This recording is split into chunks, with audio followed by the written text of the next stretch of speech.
하루의 말씀, 오늘은 출애굽기 32장 1절에서 6절 말씀 가지고 함께 나눕니다. 성경 봉독합니다. 백성은 모세가 산에서 오랫동안 내려오지 않으니 아론에게로 몰려가서 말하였다.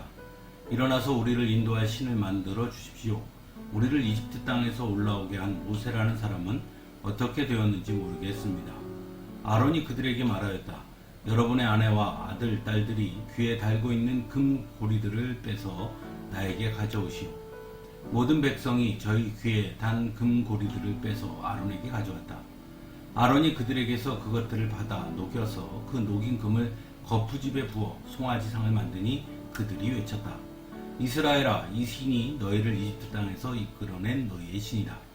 아론은 이것을 보고서 그 신상 앞에 제단을 쌓고 내일 주님의 절기를 지킵시다 하고 선포하였다.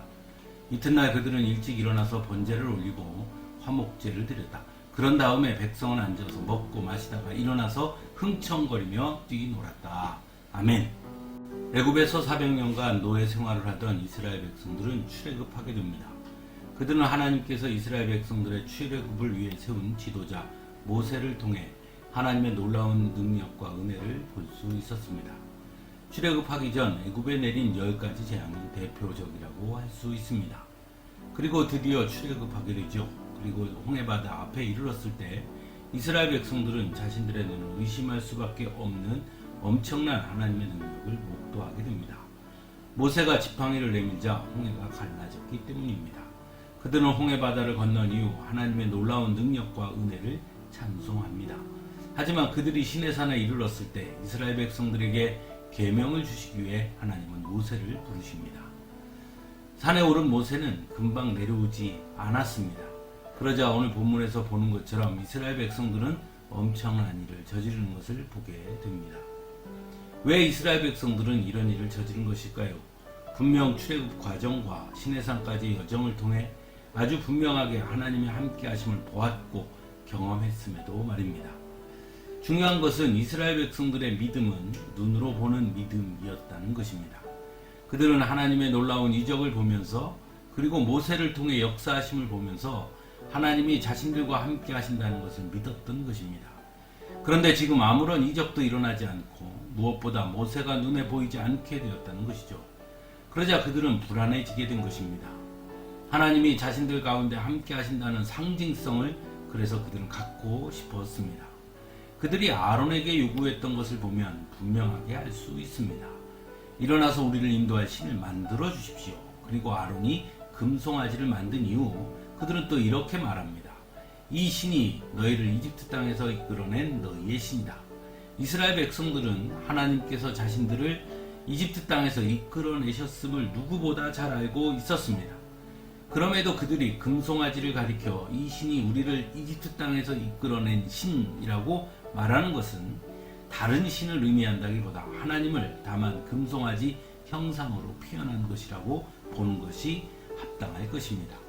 그렇다면 이것이 왜 잘못된 행위일까요? 그것은 하나님을 가두려고 했기 때문입니다. 즉 금송아지를 만들었다는 것은 자신들의 눈과 생각에 하나님을 가둔 행위였다는 것입니다. 그것은 곧 하나님을 자신들의 통제 아래 두고자 하는 것과 같은 것이기 때문이죠. 그리고 그것은 결국 이스라엘 백성들은 하나님을 자신들의 주인이라 여긴 것이 아니라 자신의 목적을 위해 필요한 존재 또는 도구로 여겼다는 것을 보여주는 것이라 할 수 있습니다. 오늘날에도 때로 잘못된 신앙인들은 자꾸 하나님을 자신들의 틀 안에 가두어 두려고 하는 경우가 있습니다. 그래서 하나님을 자신들을 위해 일하는 도구로 만들려고 합니다. 하지만 성경은 분명히 말씀합니다. 하나님은 어디에도 가둘 수 없는 분이라고 말입니다. 또한 우리가 하나님의 주인이 아니라 하나님이 우리의 주인임을 분명하게 말씀합니다. 그러므로 우리가 하나님을 통제할 수 있는 것이 아니라 하나님이 우리를 통제하는 분이라는 것을 분명히 알아야 하는 것입니다.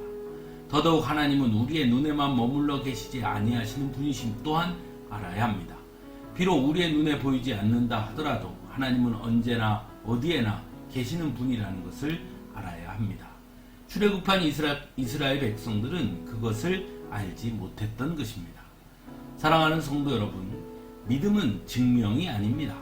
그래서 때로 믿음은 세상 사람들의 눈에 어리석어 보이기도 하는 것입니다. 그래서 성경에서도 믿음은 보지 못하는 것들의 증거라고 말씀합니다. 즉 믿음은 눈으로 보고 확인하는 것이 아닙니다. 보이지 않아도 믿을 수 있는 것입니다.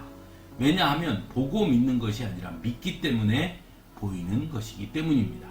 믿기 때문에 보이지 않아도 그래서 흔들리지 않는 것이기 때문입니다.